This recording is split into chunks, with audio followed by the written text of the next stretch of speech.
How's it going, everybody? And welcome back to another edition of the Stupid Questions Podcast. Today on the pod, we're going to be talking with Cyril B.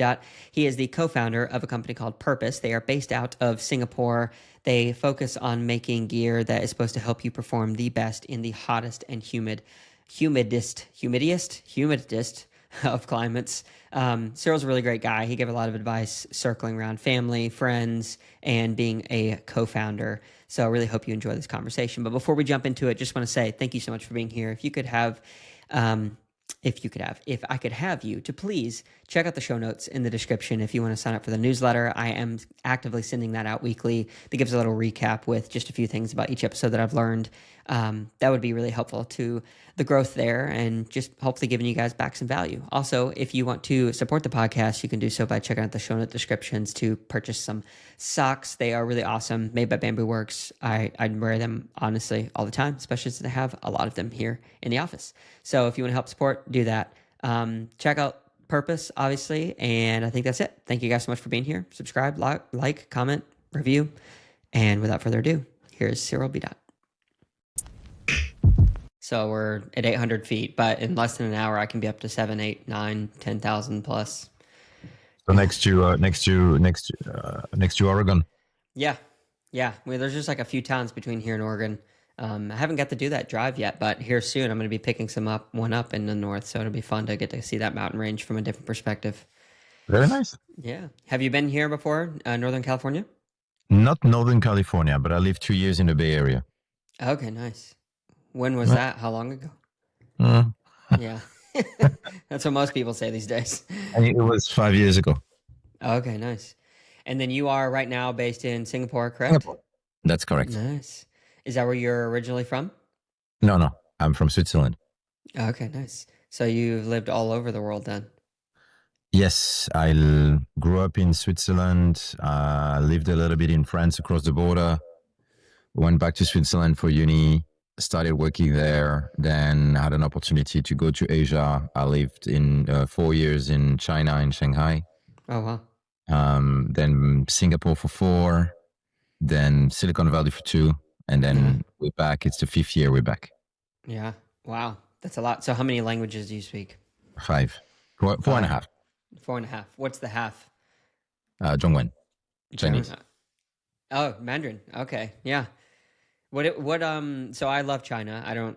You obviously wouldn't know, but back in college, I started a company called Sway. We made insulated camping hammocks. So it was a textile product, and that took me on a wild adventure where I got to go do some contract manufacturing in China. So I was over there for a few years back and forth. So I love the area. Don't speak Mandarin.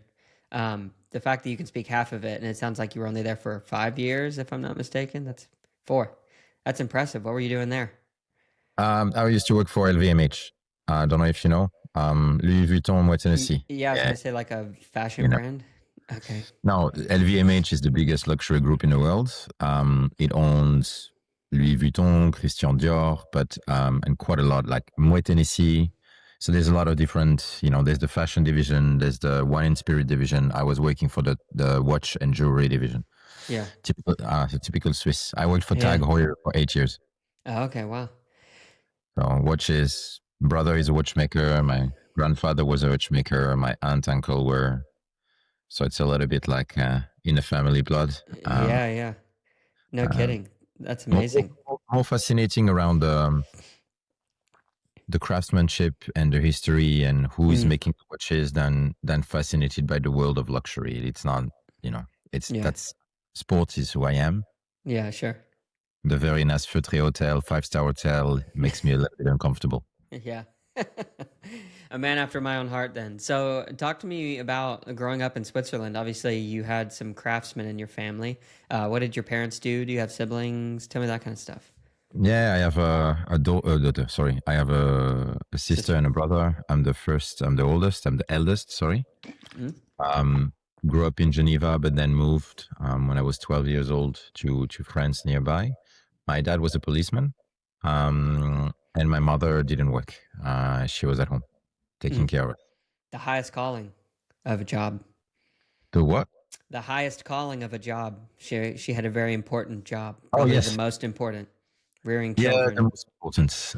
The most important. I grew up in the mountains. 1,000 meters. Sorry, I can't do feet. I just don't understand. I cannot. I don't know how to translate. Even in the Fahrenheit, I just. It's It's a mentally. couple thousand feet. Yeah. Yeah.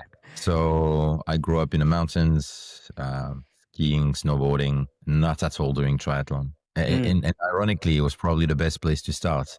Yeah. And didn't know that sport at all until I moved to Singapore, actually, which is probably the Okay. worst place to start triathlon. Yeah. Yeah. What year was that? 20,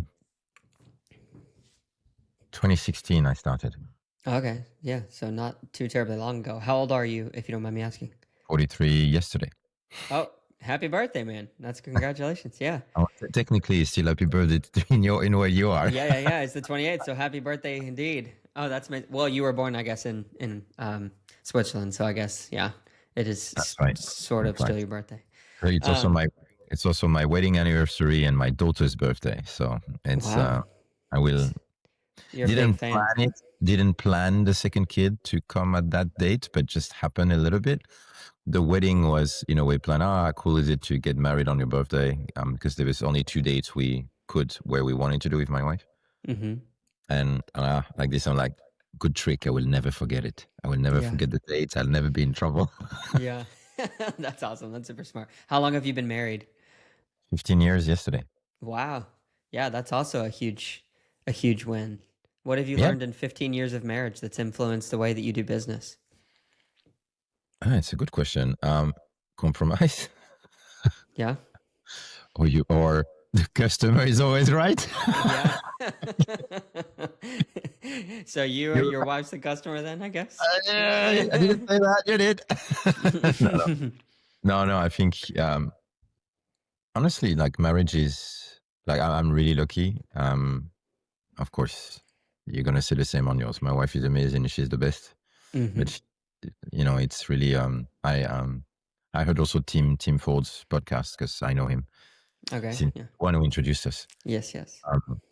When I say they're a team, it's really the same for us. Mm. When you travel so much, when we moved around places, and two daughters, one born in Shanghai, the second one born in Singapore, Mm. is she's Indian from origin, but she's Australian by nationality. When we are a really mixed couple. I call my kids cappuccino because Mhm. they're brownish, but I like it. It's pretty cool. Yeah. But that the marriage and doing what I do right now, being entrepreneur, trying to build a global brand from a place that nobody cares about with not a lot of effort, support, and you can't do that if you don't have a very solid support from Mm. your loved ones, and that's my wife, our family. Mm. So without her, not just moral support, like doing what I do, we're trying to do, is financially extremely risky, Yeah. complicated, difficult, and she's basically the one paying the bills when I'm trying Mm. to build something. So yeah, Wow. so in a lot of ways, she's my rock. Yeah, that's a gift, man. That's amazing to hear because I know that a lot of past entrepreneurs that I have gotten to know, and some that are my senior, even some that are younger, it can definitely destroy marriages if there's not the right support and the right values put in place. So that's really amazing that you have that, especially after 15 years of marriage. That's really cool. So what does your wife do to help pay the bills? She's right now in DHL, and she manages a lot of the operations and automation in the IT and I would say ops business. Yeah, yeah, She used to be at PwC when we met. She used to be in IT consulting, so her strength is always in a way IT operations systems. hmm I mean, the good thing I've done in my life is I married somebody smarter than me. yeah, And I can do what I do now. No, I'm joking. No, not joking actually. And she was in IT consulting. Then she followed me when I had the opportunity to go to China with LVMH with Tag, hmm and then she moves to regional role for General Motors, wow, also in the IT regional operations. yeah, And when we moved to Singapore, it was with GM who relocated the APAC Yeah. operations to Southeast Asia, outside of Shanghai. And then she was recruited at Google. So that's why we went to the Silicon Valley. So I followed my wife. Yeah. And then went back after 2 years, back in Singapore. Yeah. Wow. Do you do have children? You said two Yeah. daughters? Two Yes, two daughters. daughters. How old are 11, they? 11 and 10 yesterday. 10. Okay. Wow. So that's wild, like you said, because they're in Shanghai and then in Singapore as well. One of them, you said, or where are they at again? No, they're with us. The They're one with was you. born. Yeah. Okay. I The misunderstood. one was born in Shanghai. The other one is Born. Okay. born in Singapore. Okay. Yeah. So your wife's working. She's obviously supportive of this. You're being a dad. You're being an entrepreneur. What else do you have going on that demands your time? Triathlon, full Ironman training. Yeah. When's your next full? In 2 months Okay. in Langkawi, which is an island in Malaysia. Yeah. And it's, I think, one of the hardest race in the world. I reckon I've done Kona in 2024. I qualified in Langkawi in 2023. I reckon Langkawi is harder. Yeah. I had a less race. I didn't have a good race in Kona. I was not healthy. I had some gut issues, prevented me from training properly. I couldn't take any energy. It was really horrible. But as a course, I think Langkawi is because it's not flat. It's hilly. I think you have 1,005 meters. Sorry, not feet. Again, help me out. Yeah, like 3 to 4,000. That's a lot. Yeah, of elevation across the full. But it's okay. Now I think I'm going to be able to do. It's 95 to 100 degrees Fahrenheit and 90% humidity all the time. Yeah, and that's what kills everyone. Like if you look at just sweat to death. The winners last year of the pro, I think he ran on average 4 minutes 10 per kilometer. Usually, it's pretty slow. It's 3:20. Yeah, right. It's almost a minute slower by K. Yeah. So it just takes a lot. The heat and humidity takes a lot more energy, takes a lot more out of you. And actually, that's why I think I qualified, because all of the faster guys that I can never compete with, that are way better than me, they just literally have a heat stroke. I'm a fast turtle. You're a fast turtle. Can you swim pretty well then? Compared to an Australian, no. But the region, swimming is not. I'm not saying it's not popular, but the level is not as good as Europe, the US, and Australia, because in the culture you don't grow up with going into the beach and swimming and going in the waves on the weekends like Aussies do, or in the West Coast. There's a lot more culture around swimming. In Asia, in the culture, the sea is more looking as a threat. It's where you can die. So villagers and stay out of the water. They stay out of the water versus playing and have fun in the water. So therefore, the culture with water is different, and you don't have the same capacities to swim. Singapore is a counter example, but in the rest of the region, it's not like there's a pool everywhere and it's easy to access to coaches and stuff like that. There's nothing like the US culture on swimming with 600,000 different teams in college. And that's one of the things in the US I think you've done well, is this culture and really building sport as a part of education, the competitive part of it. In Asia, it's all about grades. It's all about the academics first, and then it started to change a little bit. But that's why you don't see a lot of there's no.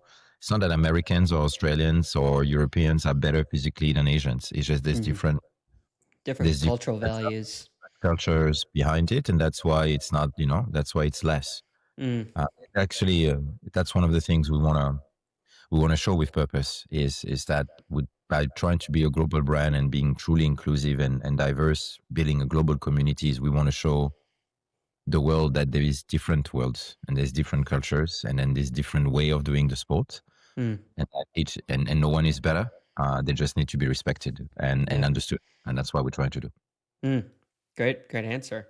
So I guess that does tie in well. So I was doing a little hunting around the Purpose website, and I guess your name to fame, that stuff that you're really working on right now is this like hyper mesh technology, which is supposed to help you perform in like the hottest, humidest, most intense climates.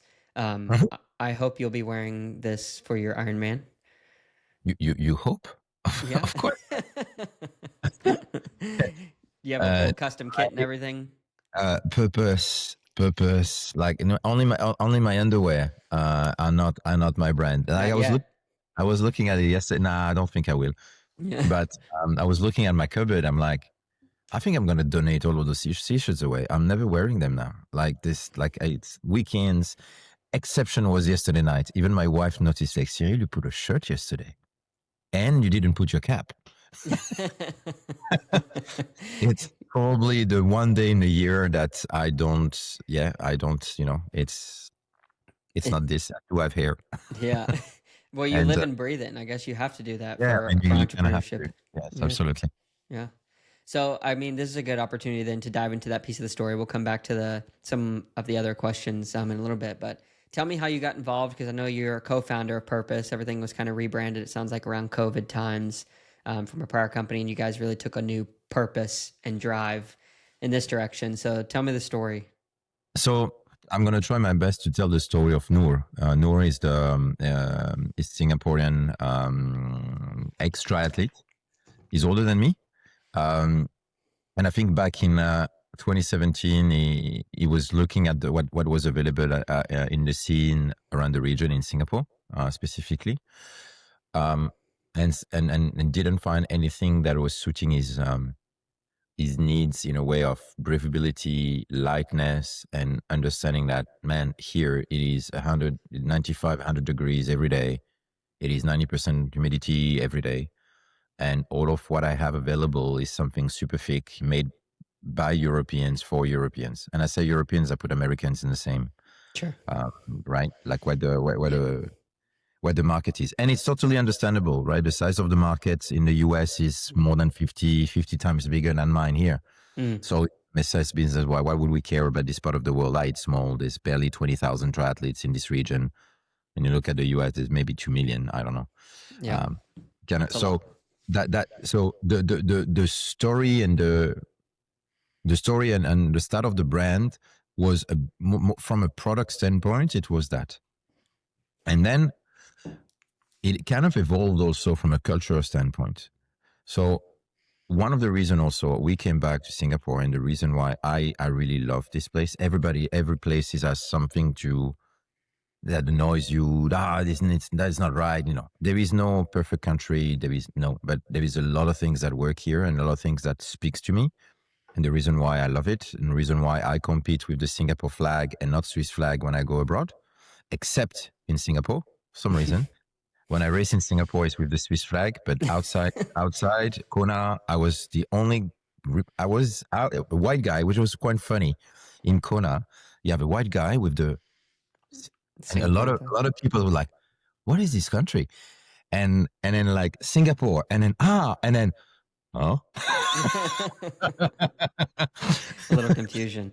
a little confused, like but that for me, it was important because I mean, there's a lot of things that I write in this place, and first and foremost is the diversity and the mixity of cultures. This country has been made by mixity of cultures. To be honest, even Europeans, it's all about that. It's just that it's been at the start made by the same skin color mixity, but the Portuguese and the Danish, not exactly the same, is it? US, your country made by immigrants. The whole story is about that, right? Native Americans were not white, and then but here it's really celebrated, and it's part of the culture as a country of having three very distinct. Should be four, but it's three cultures, and that mixity between the Chinese immigrant coming from south of China back in the day, the Malays that came from Malaysia, the Peninsula Malaysia, which before 60 years ago was the same country, and the south of India. So those are the three big communities that you have. And it's really celebrating the country in the system, in the way the country is run, at school, the languages and everything. And so for me, that kind of mixity, you have different cultures who have different needs, different understanding, and different appreciation of how to do sport.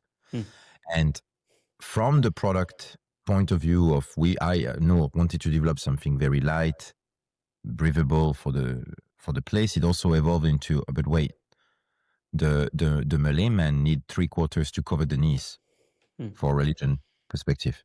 A lot of the for the Chinese and the Indians, when you tan equals you work in the fields, equal you're not high class. So there's a lot of, you don't want to get that. So a lot of cultural differences of being covered, and then you obviously have a lot of women Muslim here that have to cover for the legs and the arms. So that's why you evolve into more like a diversity message, trying to militate and show and to provide everybody, independently of who they are and what they, their beliefs and whatever, something that can enable them to compete. And that now is actually the core from a brand perspective of what we want to do. The product is always going to be heat and humidity. That's what I believe makes us different from a product standpoint. And it's in the development, in the way we think about the product, in the way we develop new stuff. It's always with that lens. And I'm not saying the others don't. I'm just saying it's not their obsession. And therefore, in our opinion, we're the best in the heat. And to be honest, more than 60% of the races in the world of Ironman are actually happening when it's hot. And if you're the best in one of the countries in the middle of the equator where it's the hottest and it's the most humid, therefore you should be the best everywhere when it's hot. So that's a little bit what we're trying to do. Yeah, that's beautiful, man. So tell me about some of the lows, because I know that, like you said, every day you're going home and there's fires. You're trying to build an airplane as you're falling down off of a cliff. Like, there's so many different analogies that you could use for it. So tell me about like the hard moments you've had to recently go through that you're overcoming.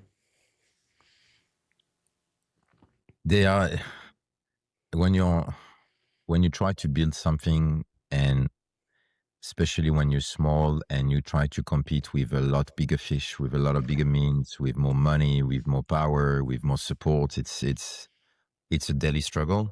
So it's not like I have one particular example. It's always on. That's the difficult part. I think every entrepreneur and will also relate to that. It's never really easy. But it's also especially never easy when you really start the ground up from nothing, right? Like, and I have respect for all entrepreneurs, but it's true also that some of them have got the chance, and I'm more envious than jealous. They got the support from family members or something like that. Hey, here's X amount of money to start, right? When you don't have that, it's also hard. And I think that's what makes it also difficult. You always rely on what you have access to. And when building a clothing brand these days, a performance, it's not clothing. Yeah, it's clothing, but apparel, sorry. Yeah. Sometimes. It's the same thing. We know what you mean. Yeah.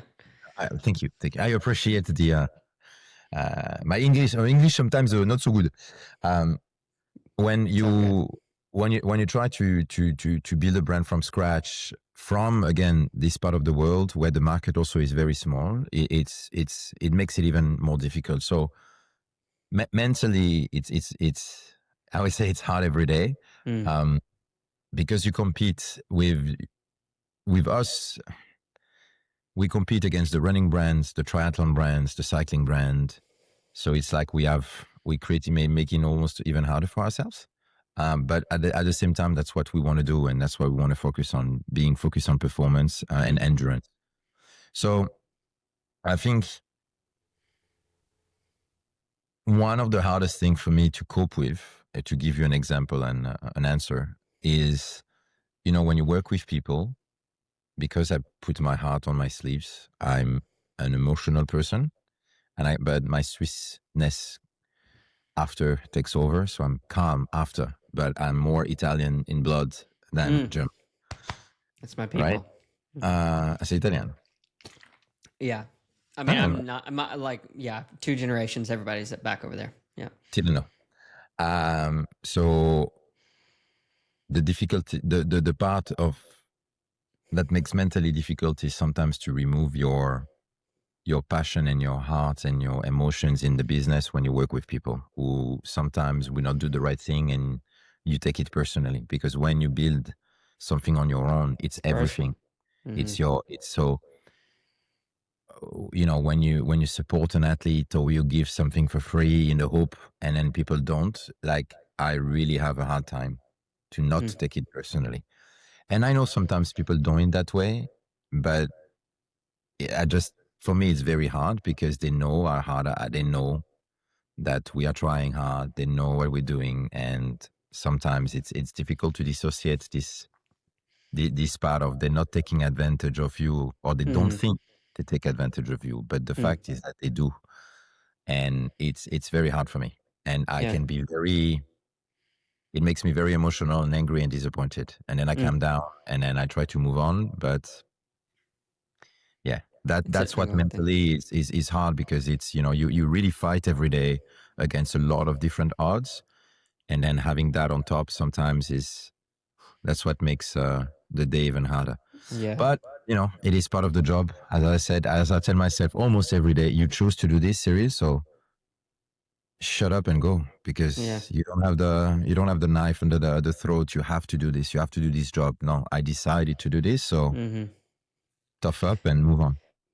Yeah, I want to unpack that a little bit because just based on a little bit of the prehistory we talked about with you working at different jobs like LVMH, or if I said it correctly, these other companies, it's very stable in terms of you get the job, you have the paycheck. It's not entrepreneurial in that you have to fight for your survival. So Mhm. have you always been entrepreneurial? Did you just decide one day, like, I want to go take a risk, or how did No, I it? think in my mind, in the way I've always worked in all of my corporate jobs, I always had, in a way, this thinking that even though I was an employee, I always behaved like it was my own company. Hmm. Not that I was the boss and stuff, but I always had very much respect for the company and appreciated the trust that they gave in me in giving me that job. And I had a role to be able to do my best for that company, like if it was mine. So I don't take advantage of the funds. When I used to be in LVMH, when we used to travel for work, I didn't go to the fancy hotels because I felt bad spending $300 a night where all I needed was a freaking bed and there was a good enough hotel at $200 a night. Why?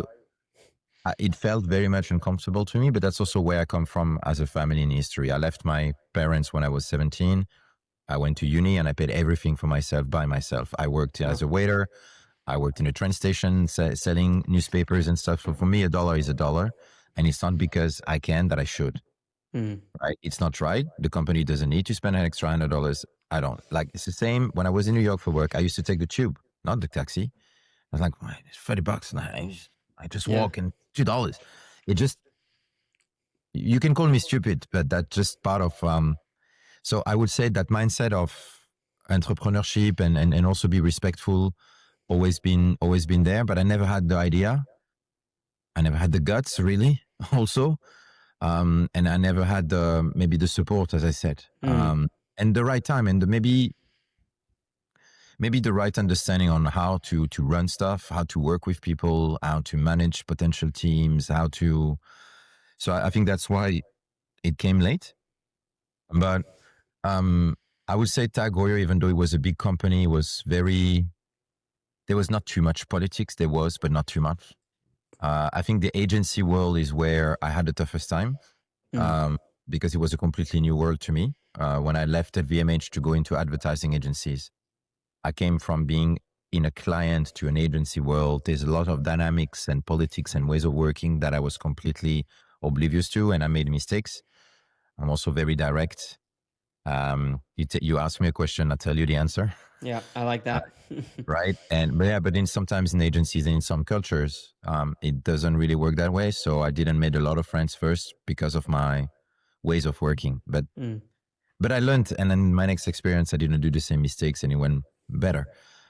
So being an entrepreneur, I don't know whether it's a calling or it's in your blood, but I do believe you need a certain type of mindset Mm. and openness to risk, to really try, because it's like having kids. There's always a reason not to. You know, Mm. it's never in a good time. It's never the right moment. Oh, we have a mortgage. We have this. It's just it's whether you want to do it or not. I think for me, the time was right. But yeah, it's not easy, and it's not for everyone, to be very honest. Yeah, it's not easy to, everybody idealize, I think, especially if you spend time on LinkedIn,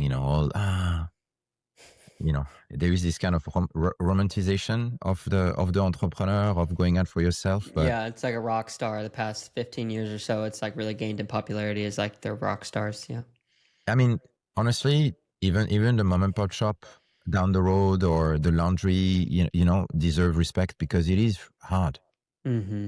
But it's also not for everyone. Not everyone will be okay to put in jeopardy potentially everything.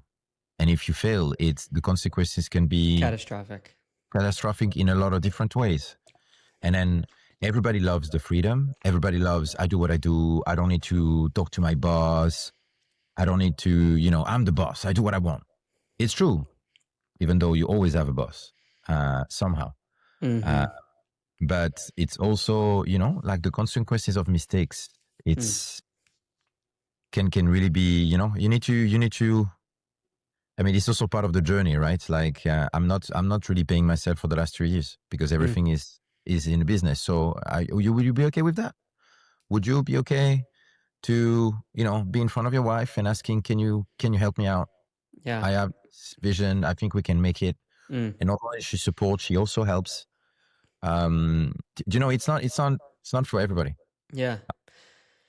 Well, I'm glad you said that because, I did the entrepreneur thing fresh out of college for a few years, and my wife was the one making all of the money. And something I did not realize was this dynamic that you're talking about until after I started doing more of consulting and it was more consistent. And I realized that, like, even though we didn't want to treat each other differently, like, there is, and this is kind of a hot take, it could be different for you, but there is like this power dynamic. And for a man to feel and to know like he is the provider of his family, I mean, if we're getting really into it, just like in the way that you relate to that person romantically can even change. And I'm not saying that it's bad or good or whatever. I'm just saying that it's real. And so when I, have gone back and forth, like it's definitely affected that. And it's a change of pace. Like I went from, doing that to working now. And now I'm more of like the housewife because I do a lot more of the cooking and cleaning because I work from home and my wife can. So it's like there's all these dynamic changes that think that people, like you said, it's not for everybody. And you don't really consider it until you're there staring at it in the face like, oh, wow, this is a bit more difficult than I thought. No, I like what you said on the role of the man. And in the society we live today, I think it's important. There's not one way, there's different ways, and we should respect everybody's way. But it is, as I told you, my dad was a policeman. My dad was the head of the house. My dad was the provider. My mom was at home. So it was the same with my grandfather and my grandma. Like a lot of people in my age grew up like that. My kids probably won't have the same kind of reference as a family. And, when you leave your house, when your dad tells you when you're in the shit, you can count on nobody but yourself. So go for it. It just puts like, I have to. So yeah, I'm absolutely grateful of my wife, but it's also, to be okay to ask your wife as a man who's supposed to provide for the family. And I'm not providing to the family today. I hope I will in 10 years. And that's also why I'm doing it. Not for the money, really. But for what I hope my kids will be able to see, that everything takes work and hard effort, and you need to fight for it. And I hope that's why I'm doing it for. Not just, it's not like the thought of having my yacht in the south of France or whatever, when some purpose you going to be. You could have went into an easier business if it was that. I'm not saying I could have had a yacht, but continue the corporate life and the trajectory that I had, I would probably make a lot more money. I would, a lot more, 100%. But there's a slight chance that this is better, but it's way harder. So when you construct yourself, the family and the role of the man in that family is also, it's not easy every day. And then even though, marriage life is always, not complicated, but sometimes you do something wrong. It takes Sometimes work. it Yeah. takes work, and Communication. the fact that I am not the one paying the bills is sometimes not easy. And it's also one of the reasons that push me is I cannot freaking fail, because she's been working hard for so long to support me. I better not fucking fail. Sorry. Because, I would, yeah, it would be hard to come back home and say, sorry for the 5 years that you let me do this. I failed. Like, this actually scares me. Yeah. A lot. And that's why I keep pushing. Yeah. Well, even so, you being married 15 years and, she being the mother of your two daughters, I would go out on a limb just based on what you've told me and saying, if you did fail, she would still have you. She would probably be just as sad as you in a lot of ways, because when my business failed, I told my wife, hey, I'm packing up the bags, and she started crying.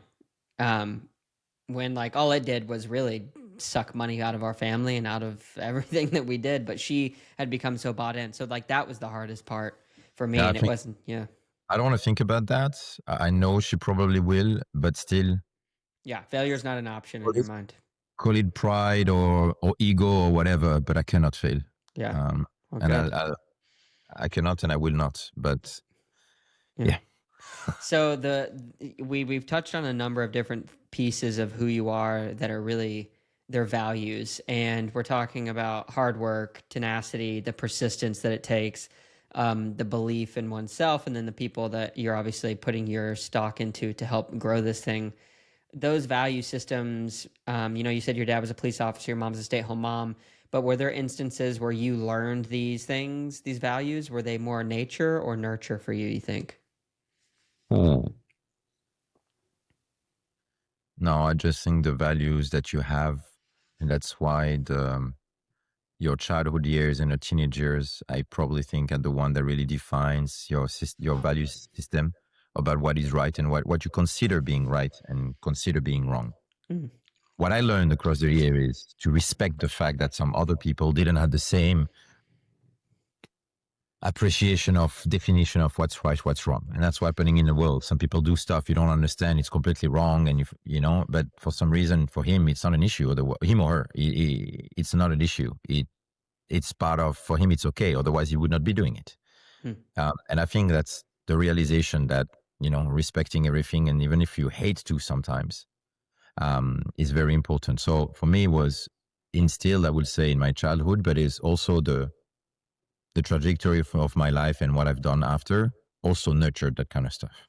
And honesty, the values of honesty and being truthful, also been nurtured in my life, and the way also I value friendship and the way I do business. Yeah. And there's one thing that I absolutely hate the most. Also, going back when people take advantage, is that but don't take it personally. Necessarily, it's business, and I'm like, it's personal. How on earth It's is ethics. it okay to justify somebody's doing something wrong because it's business? So because it's for money, it's okay to cheat. It's okay to be a bad person. It's okay to lie. It's okay to treat people wrong. It's okay to bully. It's okay to do a lot of things because it's for the success of a company. And that for me is, as you can see, it's just something that is completely at the opposite of how I try to lead the team, to build a business and a brand, and the way I want to work with, the way I'm working with my partners.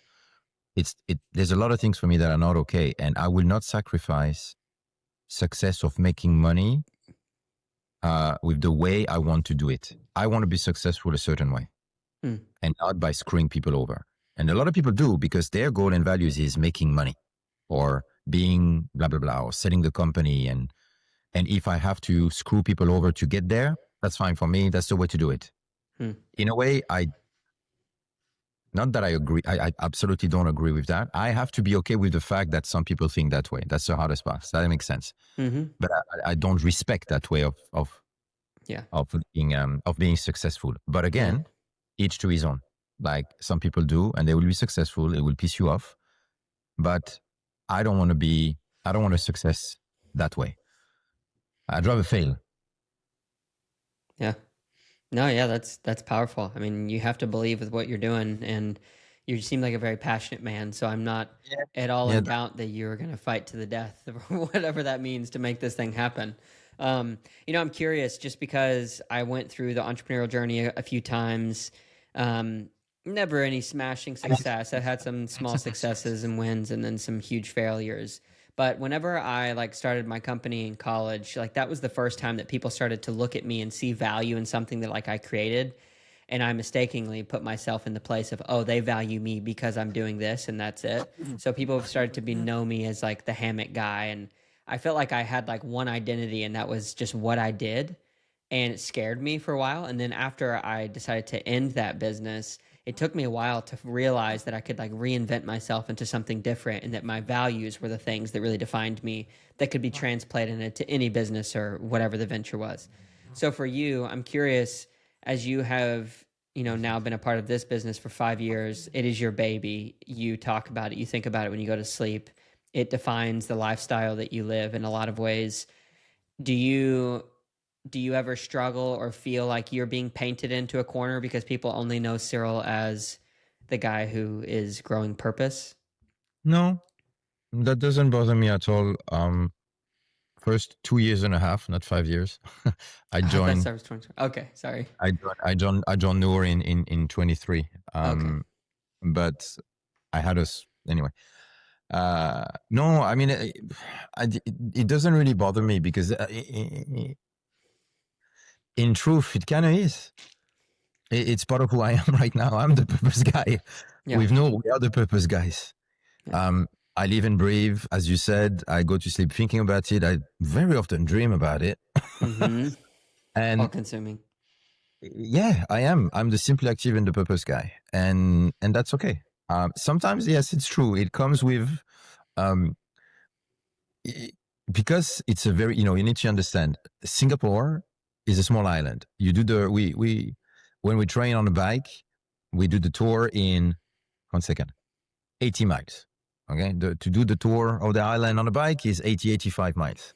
Yeah. So, and it's one of the highest concentrated Populous density of plane in the world. And triathletes, we kind of all know each other.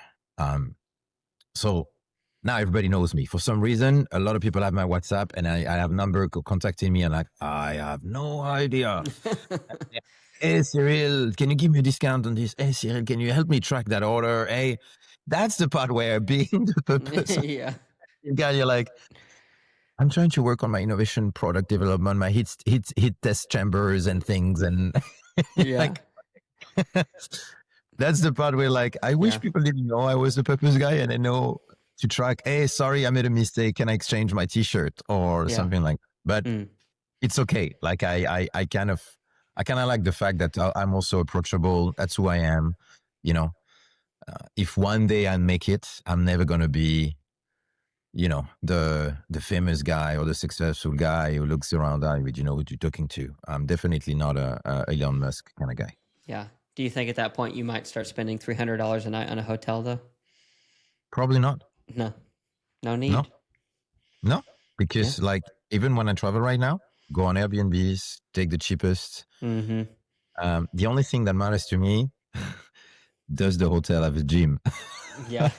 I don't care about the room. I don't care about anything else. The first thing I look when I have to book a hotel is, okay, I need to see, can I train there? That's the only thing. Yeah. And sometimes in some countries it's very hard. So is it next to the pool or like that's the thing that I need to look at. That's the only thing actually I look at. So we talked a bit about, identity, and it sounds like you're pretty secure in yours. So I have this question for you. From your perspective, who is Cyril? Ooh.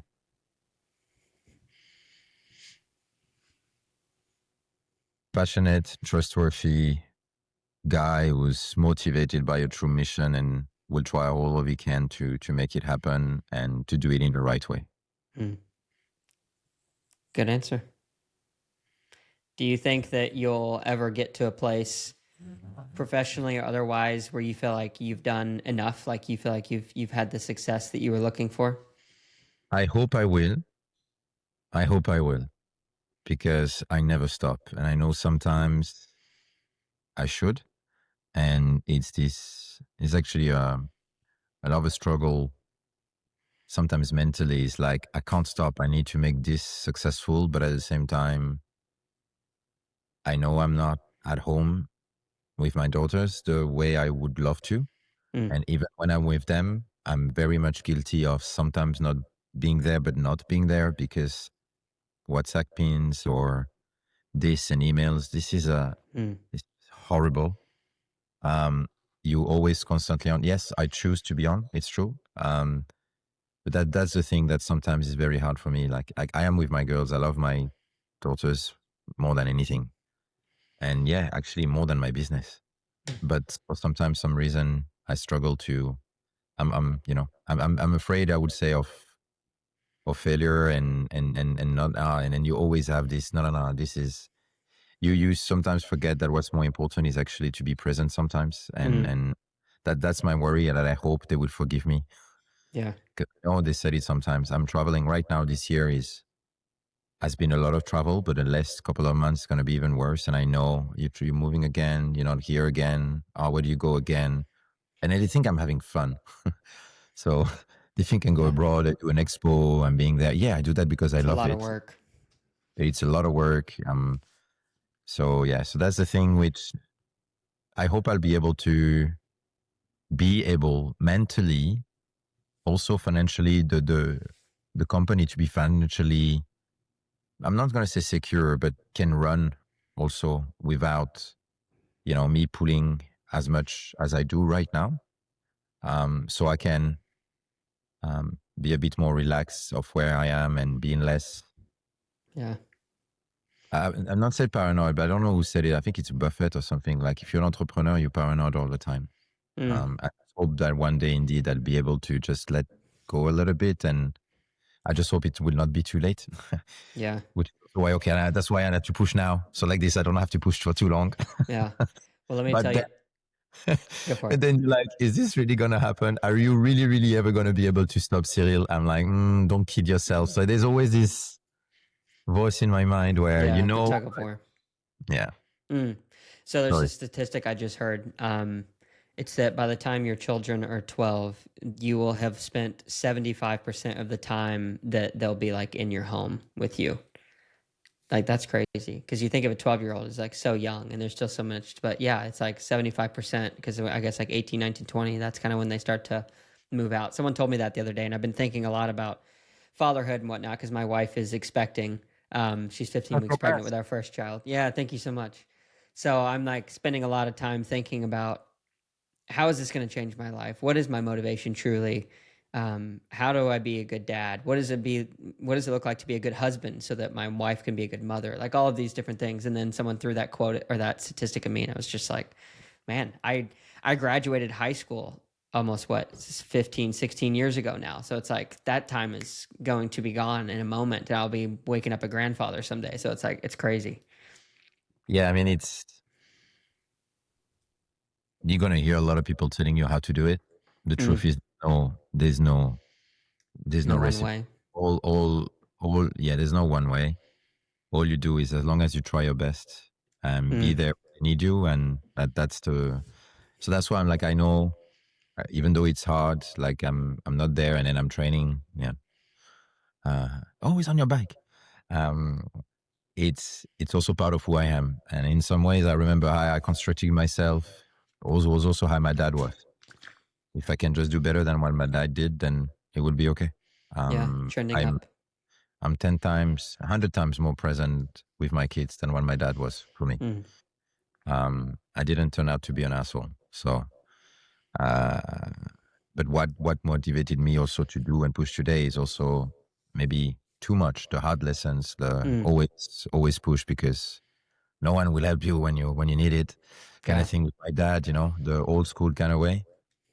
If I can show my daughters that hard work pay off, actually I need to show them that it pays off. I need to show them that you cannot get anything without hard work. I think I don't want to be like a boomer or the old uncle of 43 years old that looks at the new generation. But I'm telling you, I didn't have life as easy as they have today. When I grew up, when I was a teenager, in some sense, the world is harder, but also easier. It's easier to be lazy. It's harder to find 100%. purpose. Yeah. It's 100%. Like I sometimes I'm baffled by a lot of the young generation, the expectation they have. It's good to be confident, but dude, you have nothing. You have done nothing. Like, and Mm-hmm. you come, and you expect this, and you are. I kid you not. Like we were trying. It's not about the young kids, but a lot of people don't turn up on interviews. A lot of people don't call you back. They apply and they don't like. We used to do that back in the day. I mean, there's no way. Like so I also am very careful. I don't want to. At the same time, you want to give the best to your kids. Yeah. You want to give them more than what you had, but you also need to prepare them for what real life is, and they are they are privileged. They are privileged. Yeah. We live in Singapore. It's a safe country. I don't want to Beautiful talk. country. Yeah, I don't want to talk about that, but we don't have school shootings every week in here. Like we're lucky. They are lucky. Mm-hmm. In some ways, you know what you know, and you don't know what you don't. So when sometimes it's too easy, I don't want my kids to, if one day it becomes hard, they completely, well, what do I do? What do I do? No, I need to, that's also why I'm trying to do this. Yeah. Deep thoughts. Yeah. And it's so interesting to me, this dynamic, because, like, I'm 33. So you have 10 more years of experience than I do, but I'm just getting to this age where I can kind of recognize some of the societal patterns, especially in like the family unit of how kids are raised. And then, the parents look at the kids and are like, oh, this doesn't seem right, or this is so different than my generation. And it's this weird dichotomy between families raising children and then societal norms, like society or whatever media they're taking in is raising them as well. And I just have this I saw this meme that said, deal with your demons or they're going to raise your children.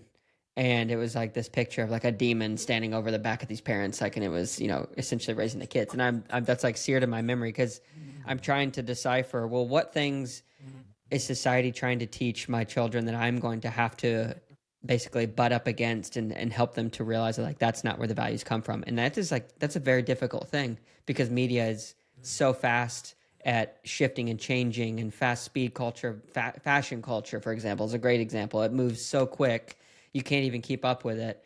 But yeah, I don't know. It's just like this ever faster turning wheel of just junk. And it's like, how in the world am I going to be a parent? I guess that's what I'm trying to say. Don't, again, done this twice. Yeah. There's no good, by the way. You're going to make mistakes. Again, you have your own values. Just be, try to do what's right, what you think is right for you. And you're going to make mistakes. You're not going to get it all right. Yeah. And your kids are going to bother you.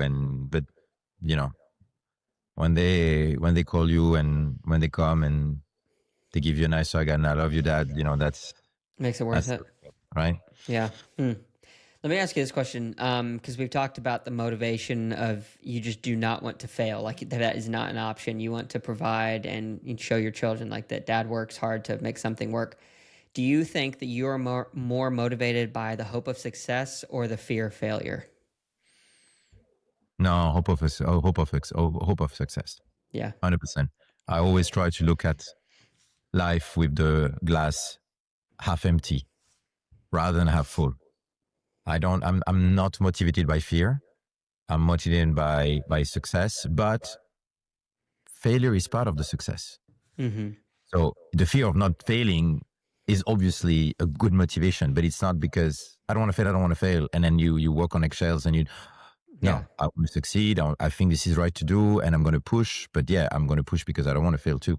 But I think there's both, but it's more the hope of being successful than the fear of going back to my wife and say I failed. That motivates me. But obviously part of the picture because it is. But it's more on the positive mindset than the negative one for sure. Beautiful. Do you think that you operate from a position more from your head or from the heart in terms of your leadership style? I think that's a question to ask my team. That's good. How many are on your team? I had different ones, but right now I have lots of different hats, figuratively and and practically, because purpose is the main brand in business, and I have Simply Active where I found a partner to run, but we run operation-wise a little bit together. Mm-hmm. So I would say right now in totality, I have a team of 10, but I used to run a lot bigger teams before. Yeah. I think both, to be honest, because I'm a person with emotions. I lead with emotions, but I'm also very rational at the same time. So I don't think one or the other. I think it's both. Now the question, is it more the heart or the head? I would say it sometimes could depend on the situation, could depends on the circumstance, it could depend on the project, could also depend a lot with the person I'm working with, right? I mean, when you look in life, you cannot underestimate the importance of having the right people to work with. I got screwed over before. My previous experience was also an entrepreneur one. I went into the SaaS business. Okay. And one of the motivation also for me to move to with Noor is that I was going to be in control with purpose. And if I fail, it's on my terms. But when you work with people who have the same, it just, there's a lot of emotions because we work together as people. So yes, you need to be very rational and how do we do this and stuff like that. But we still work with people. That's why even with AI and stuff like that, a lot of, who knows what the world is going to look like in 10, 15 years, the way it operates, system operates. I have no idea, but I know it will be automated. How, we'll see. But one thing is that we're going to still have that conversation. Maybe next time it's going to be in holograms where, there's a system we're going to be figuratively put in the same place, in your same studio. And, all those things will change. But there's still going to be an interaction between a human being and another, and emotions are part of it. And I found in Chris in Simply Active a great partner. We work very well together. With Noor, it's the same. So I think part of the success we're having is also because the way we work is very symbiotic and we complete. We're absolutely not the same person. Absolutely not. And thank God. Yeah. To me, working together will be mayhem. And but I think this is also very important. Yeah, it sounds like a marriage, honestly, like the partnership that's required. Yeah, it is. It is. It kind of is. Yeah, it kind of is. Have you ever almost had a divorce? I mean, it sounds like you had one before with a prior business, but does it ever get to that point? I mean, business-wise? Yeah. Yeah. Yeah, twice. Do you want to know, or it was just? Yeah. Yeah, of course. If you want to share. Yeah. So again, as I said, I always wanted to be an entrepreneur. No, it's not like I want to be an entrepreneur. It's not that. It's not like I want to put on LinkedIn. That's absolutely not my motivation. But I always wanted to build something smaller, have more impact, be part of a smaller team and build, rather than trying to have very small incremental in a department where there's not much things I can do. Yeah, it's hard to measure. And it's very funny. My biggest move have happened when I was unhappy and when someone made me hate what I was doing to the point that I'm like, fuck it. And that's the emotion part, yes, but also build with rationality. So I had this client at when I was at the agency. I'm not going to name the client, the name of the person, but it was from one of the biggest accounts. She was working for Hilton, for whom I worked. And I have never met a dishonest, untruthful person who managing extremely well the brand, but was just dishonest. And she made me hate waking up and going to the office every day. And I have never felt that way ever, because I was fighting for honesty of what we were doing, like the good work that my team was doing. And I had a person who was just lying. When something went wrong, no responsibility. It was always our fault. We went our ways to do stuff. There was not only one recognition, but it was like lie all the time. And I'm like, why am I doing this? And at the same time, because I always put passion in what I do, even when I was an employee for a big corporate, I always work hard. I always give my best, always. Like, those traits that I have in my business today were in a way the same. I worked maybe a bit less hard before, but not that less. It was always so important for me to give my best. So when you do that, and then you really hate going into the office every day, it's like, why am I doing this? Like the paycheck, seriously? And then again, at the same time, there was this opportunity to be part of a scale up where we bringing a solution to the market in Asia, was being the GM in Asia, building the teams in Singapore, in Australia, in Japan. There was this also prospect of, the SaaS business, the tech business, equity and stuff. Maybe that's the way, because when you work in big corporates in marketing and stuff, your paycheck is what you have. There's no bonus, there's no equity, there's no more, right? So I wanted to, I also wanted to, if you put a lot, if you risk a lot, having that kind of reward of success, not right, is also motivating. And it worked until it didn't.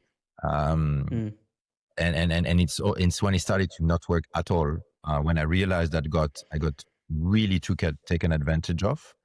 And at the same time that Noor on purpose came, the opportunity came to discuss, I was like, jump. So it's funny, the big move in my life of jumping into something where I learned the most actually came from very difficult situation in the previous jobs. In a way, I'm actually grateful to those, because I would have never done that if I would have never had the guts to do what I do today if things were going well in that SaaS company. Because if it was working, like I would have never tried. Why would I do that? But when you don't see eye to eye, when there's no alignment anymore on values, on how to do things the right way, when you don't make money anyway, why do I continue to make no money, put everything on the table for people who don't see at all and don't have the same values anymore with me? I'd rather be in control and work with someone where we seem to have the same. Yeah.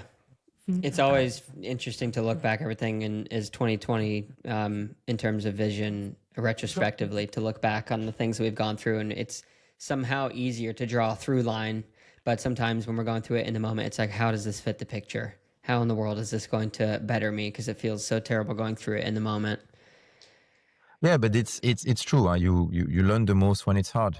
I mean, you learn also well when it's well, but it's those hard moments where you have to, you have to pull yourself. You have to. That's the one that you learn the most. You grow the most. Yeah, and you grow the most. So in a way, I'm grateful. Yeah.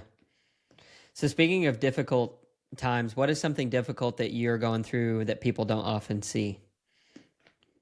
I don't know. I don't know. I don't know what people see. That's the thing, right? Because my days are very much work, train. And then when I'm home with my kids, and in a way, I am in my own bubble. So I don't have a lot of time but I also don't want to be too much preoccupied by what people think, because otherwise you go into your rabbit hole and you do things to make, that's not the way to build a business. You can't be successful if you do that. But I think maybe people think we are, there's always, you're the CEO, you're entrepreneur. Like people think we are, maybe people think we are wealthy and so, fuck no, we're not. Living on the rocks. As I said, it's my wife who pays the bill. And I go to the local hawker center to spend as little as I can on the food every day. So maybe that's the thing. Like I'm not, we're not like woohoo, living the life with the big car and stuff. But I don't really know what people think. I know sometimes maybe because of the passion. Sometimes my passion can be interpreted with maybe arrogance or a bit, too direct. In some cultures, you shouldn't be direct. And I'm trying sometimes to tame that down as much as possible, because I understood that. But, maybe my passion in the way I do things, in the way I react to things, in the way I react to my business, can maybe people throw off like he's a all or nothing kind of person. But it's not. It's just the way you are. And I put everything on the table, so I have nothing to hide. Yeah. So I like how you said heart on your sleeve. I think it's a good way to live. It's not for everybody, but I don't know. There's something about being direct, and I know that there are other cultures where it's like, oh, we have to save face. I know the Chinese culture was more like that, and obviously in the U.S., I don't know what our culture is. It's just everybody do your own thing. But I really appreciate living out. On, Yeah, on that one, if you want to talk about the US, maybe we need another podcast of 6 hours. yeah, yeah. No kidding. So just last couple questions for you. Are you a religious person? Do you believe in a higher power? Are you that kind of a person? You I do. do. Yeah. But I'm very Protestant in a way. I'm going You're to very unpack that. Protestant. I'm going to unpack that. I was raised by my parents in the Christian faith. Mm-hmm. So I'm Christian, but I am more in a Protestant way because I don't respect institutions, because I think the institutions in religions are the reason why people fight each other for religion. Because it's my own personal belief. I'm not trying to convince anybody. That's the way I feel. Is that at the end of the day, Catholic, Protestant, Orthodox, and Jews and Muslims and Buddhists and all of that, if you really, really pay attention to what the teaching of all of those religions say, there's a lot of similarities. A lot. Even between Islam and Christianity, there is a lot, because I studied it. I read a lot about it. The teachings of the Prophet and the Prophet Jesus and Muhammad are very similar in some ways. Now, the problem comes when those teachings are taken by human and used for power. What the Catholic Church has done in the Middle Age has nothing to do about Christianity and the Word of God. It's all about controlling the power. And that's my problem with the church. The churches, right? It's because it's the interpretation of sometimes men to justify their own belief, to push other people away, whereas the teaching are respect the other, don't cheat, don't lie. Like it's the same in a way. Yeah. So I am Christian. I believe, yes, in a higher power, but I'm not going to church. Also very Protestant, because it's like you can pray God right now. Yeah. I can go in my office. I can just stop for a second and just pray and thank or ask or whatever. Yeah. And that's also, I know that it's coming from that kind of teaching versus Catholicism, but that's the way I believe. Oh, I appreciate that. No, I think there's a lot of truth to that. With religion, some of the most horrendous atrocities have been committed under the guise of religion, because you have someone like you're saying, the prophet or Jesus putting a cross on his back, people killing him, to Constantine putting a cross on his chest and saying, I'm going to kill you. Like, it's just, there's a very stark difference. But I don't know. Yeah, power. It's a addicting drug, I think. Yeah, unfortunately it is. But unfortunately, it's men. It's what attracts a lot of men, and I think resisting to that thirst of power is the hardest thing. The temptation of wanting the power about anything else. That's hard, because it's in a way intrinsic into who we are, in the DNA of human beings. That's why I don't believe in communism either. There's always going to be someone who will want to get more than the other. Always. Yeah. It doesn't like. You can have the best system you want. Some people will want more. Yeah. And will do everything they can to have more. Get it. So if you were to give a piece of advice to yourself, let's say right before your first entrepreneurial venture, what would you say? You can take a minute. Yeah. Hindsight is always easy, right? I would say having a little bit more knowledge and doing a little bit more research on what you put your feet into in terms of a system, and signing contracts that you didn't understand, and you put trust in people that you shouldn't have. You thought they were friends. That's also why I went. I trusted more with the heart on that one than I did with the head. Use ChatGPT nowadays. Throw it all through ChatGPT. Yeah, maybe. I did. There was things that I didn't know back then, and that's why. And that's so. So yeah, maybe that's the advice. Yeah. Well, Cyril, thank you so much for sharing in the way that you have. I was able to ask some pretty difficult questions, and you took it all in stride, and I really appreciate how you answered with zero preparation. I didn't know what you wanted to talk about, so I'm like, okay, I like it that way. I like off the cuff answers, because I think it gives a a more, I don't know, authentic usually response and view of people. And it can be difficult at times because some of the questions I ask, if someone asked me, I'd be stumped probably for a few minutes. But I enjoy sitting on this side of the table and get to ask the questions, and you did great. So thank you so much. No, thank you for having me, man. Take care, Seth. Thanks for checking out the podcast today, everybody. It's a really good conversation with Cyril. Even afterwards, for a little while, we were talking about some other stuff, just entrepreneurship and maybe what it would take for help them grow in the U.S. And just having some of those conversations. It's never been more apparent that living the entrepreneur lifestyle is not an easy one. It is a rewarding one in a lot of ways, but it can also take a lot of energy. So really appreciate Cyril taking the time out of his day when I know he has tons going on to allow me to interview him and hear his story. Yeah, I think that's it. Thank you guys so much for being here. I'll check in with you in the next one, and let me know what you think about these little outros. I'm trying to make them a little more organic and authentic, but that means you get to hear me babble on and mess up my words more frequently. But thanks for being here. I'll catch you in the next one. Peace.